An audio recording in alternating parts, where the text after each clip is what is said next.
যুবদলের আরিফ শাকিল ভাই এবং আছেন আমাদের বিএমপির নেতৃত্ববৃন্দ এবং অত্র এলাকার মা বোনেরা এবং প্রিয় বাচ্চারা, সবাইকে নমস্কার এবং আদাব। কেমন আছেন সবাই?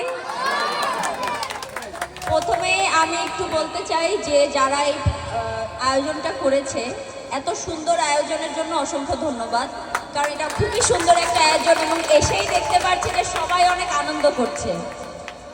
আমি ফারনাজ কাদের চৌধুরী এবং আমি আজকে আপনাদের মাঝে এসেছি এবং আমাকে আমন্ত্রণ করার জন্য অসংখ্য ধন্যবাদ যে আপনারা এভাবে করে আমাদেরকে আমন্ত্রণ করেছেন। চৌধুরী পরিবারের সবাই কেউ না কেউ সবসময় আপনাদের পাশে থাকতে চাই এবং ধন্যবাদ মনে করে আমাকে সেভাবে আমন্ত্রণ করানোর জন্য।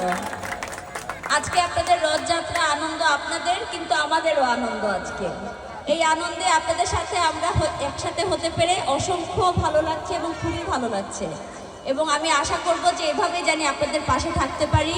এই কয়েকদিন আপনাদের বিপদে ছিলাম, যারা ত্রাণের জন্য গেলাম, অনেক জায়গা দেখলাম, কিন্তু আজকে একটা খুশির দিনে আপনাদের পাশে এসে খুব ভালো লাগছে। সবাই ভালো থাকবেন, সুস্থ থাকবেন এবং আমার তরফ থেকে এবং চৌধুরী পরিবারের তরফ থেকে আপনাদের জন্য অনেক অনেক ভালোবাসা।